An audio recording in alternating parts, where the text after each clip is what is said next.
जय माता दी दोस्तों शुभ कार्तिक मास में देखिए कि हमारा सभी जितने भी व्रत त्योहार यानी दीपावली का 5 दिवसीय त्योहार तो रहता ही रहता है। उसके बाद एकादशी हमारा बहुत ही महत्वपूर्ण रहता है। एकादशी तो ऐसे हर माह की बहुत ही विशेष होती है, व्रतों में श्रेष्ठ मानी जाती है, परंतु इस माह की एकादशी को क्या ऐसा होता है जो बहुत ही ज़्यादा महत्वपूर्ण है। तो तुलसी विवाह कब है और इस एकादशी को क्या कहते हैं हम, और इसकी तिथि क्या है, शुभ मुहूर्त क्या है, आज हम चर्चा करते हैं, जानते हैं। तो दोस्तों 2023 देव उठनी एकादशी यानी जब देवता जाग जाते हैं, देव उठनी एकादशी 24 नवंबर 2023 को है। और एकादशी के दिन ही तुलसी माता का विवाह किया जाता है, यानी तुलसी माता एक पौधा, इसके भी साथ प्रचलित हैं, मान्यताएं प्रचलित हैं, कथाएं प्रचलित हैं कि तुलसी माता का विवाह हिंदू धर्म में तुलसी नाम के पौधा जो होता है तुलसी नाम का, उसका विवाह शालिग्राम यानी तुलसी माता का शालिग्राम के साथ विवाह कराया जाता है। तो दोस्तों विवाह का शुभ मुहूर्त क्या है और शुभ समय क्या है जिस समय पूजन करना है। अब देखिए इसके पीछे भी एक कहानी है कि तुलसा माता श्राप होकर, तुलसा माता पहले वृंदा नाम था जो एक लड़की थी, तो उन्होंने श्राप दे दिया था। इस कारण से यानी तुलसी माता के रूप में जब हुई उसी समय, तब फिर उसके बाद जो है यह तभी से मान्यता चली आ रही कि तब भी इतना ज़्यादा उसने मतलब विष्णु भगवान का पूजन अर्चन किया था कि पत्थर होने के बाद भी जो है विष्णु भगवान के समीप ही रहीं। तो दोस्तों तुलसी विवाह का शुभ मुहूर्त 11:43 से 12:26 तक रहेगा और शुक्रवार की दोपहर। और देखिए 24 नवंबर 2023 विजय मुहूर्त 1:56 से लेकर के 2:35 तक रहेगा।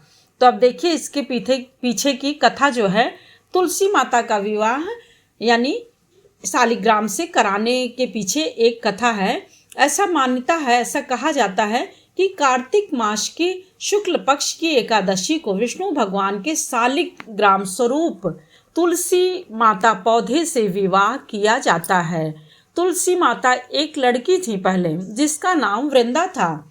राक्षस कुल में उत्पन्न होने के कारण यह बचपन से ही विष्णु भगवान की भक्त थी और वह जब बड़ी भी हुई तो भी जो है उनका विवाह राक्षस योनि होने के कारण तो राक्षस जाति में ही करना पड़ेगा, तो उनका विवाह जलंधर से विवाह उनका कराया गया। फिर भी वह विष्णु भगवान की बहुत ही पूजा करती थी, बहुत ही तपस्या करती थी और वृंदा जो है वह बहुत पतिव्रता नारी थी। वह अपने पति की बहुत ही मन से सेवा करती थी। तो ऐसा संयोग हुआ, विष्णु भगवान की पूजा भी करती थी, जप भी करती थी। एक बार ऐसा संयोग हुआ कि सुर असुर यानी देव दानव, देवताओं और राक्षसों में युद्ध छिड़ गया। युद्ध जब होने लगा तो उस समय जलंधर भी युद्ध करने जाने लगे। तो वह अपने स्वामी से, अपने पति से बोली कि हे स्वामी, मैं पूजा में बैठने जा रही हूँ और आप युद्ध करने जाइए। आप जब तक आप युद्ध करेंगे तब तक मैं पूजा करती रहूँगी।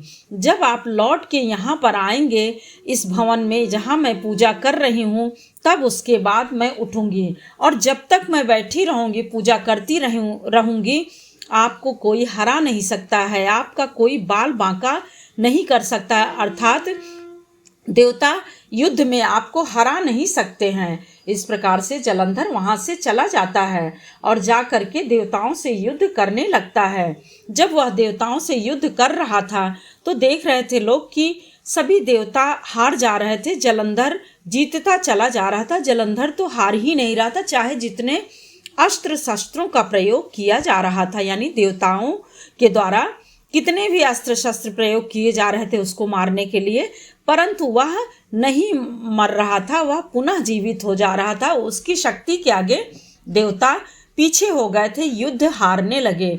तब उनमें से कुछ देवता भगवान विष्णु के पास गए और प्रार्थना करके बोले कि हे प्रभु, यह बताइए कि जलंधर जो है वह हमसे हार नहीं रहा है, देवताओं के ऊपर बहुत ही प्रहार कर रहा है, देवता हार जा रहे हैं। तो विष्णु भगवान ने कहा कि वृंदा हमारी बहुत ही बड़ी भक्त थी, मैं उससे छल कुछ नहीं कर सकता हूँ।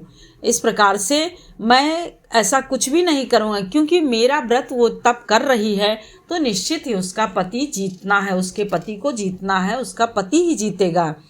तो सभी देवताओं ने कहा कि भगवान यह तो घोर अनर्थ हो जाएगा, कोई और उपाय हो तो बताइए प्रभु, कुछ तो बताइए, कुछ तो करिए।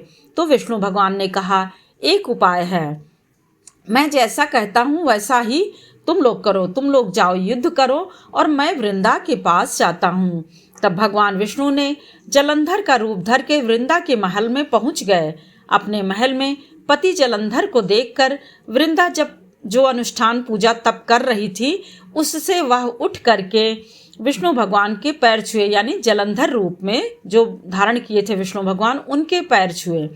और इधर वृंदा जैसे ही जब तब पूजा छूटी, उसका संकल्प छूटा, यानी वह पूजा से उठ गई, वैसे ही उधर जलंधर मारा गया और जलंधर का सिर कट करके वृंदा के पास आकर के गिरा। इस प्रकार से जब वृंदा ने देखा तो सोचा कि मेरे तो पति यहाँ खड़े हुए हैं, ये किसका सिर है। तब विष्णु भगवान ने अपना रूप दिखा दिया। जैसे ही वह अपना रूप दिखाए, वृंदा बहुत ही क्रोधित हुई और विष्णु भगवान को श्राप दे दिया। विष्णु भगवान उस समय कुछ भी नहीं बोले, क्योंकि वह उसकी बहुत बड़ी अनन्य भक्त थी वृंदा। तो विष्णु भगवान सिर नीचे किए हुए अपना खड़े रहे। जब महल में आकर के उसके पति का सिर गिरा तो वृंदा के बिल्कुल मतलब आश्चर्य की सीमा ही ना रही।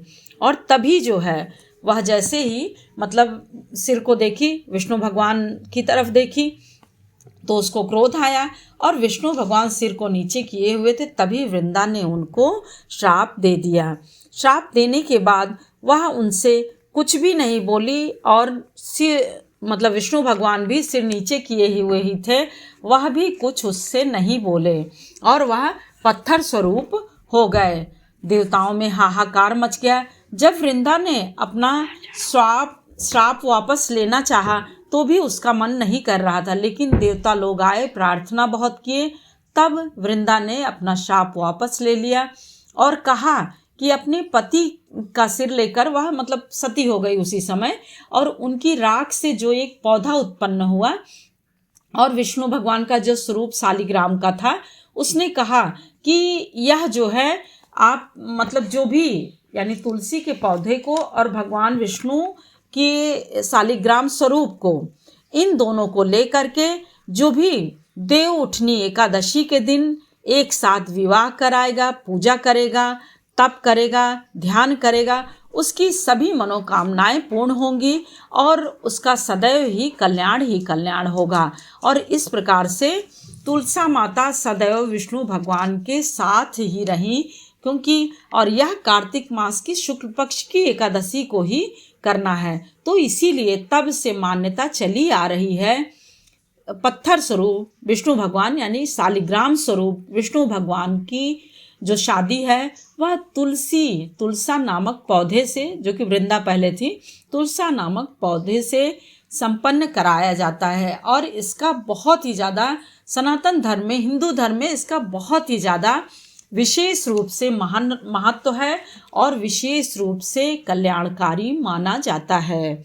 जय माता दी दोस्तों, फिर मिलते हैं एक और नए वीडियो के साथ। तब तक के लिए लाइक करिए, सब्सक्राइब करिए और बेल बटन जरूर प्रेस करिए, जिससे कि नोटिफिकेशन सबसे पहले आपके पास पहुंचे। और यदि यह जरा भी सहायक हो तो कृपया इसको शेयर करना बिल्कुल भी ना भूलें। जय श्री विष्णु हरि।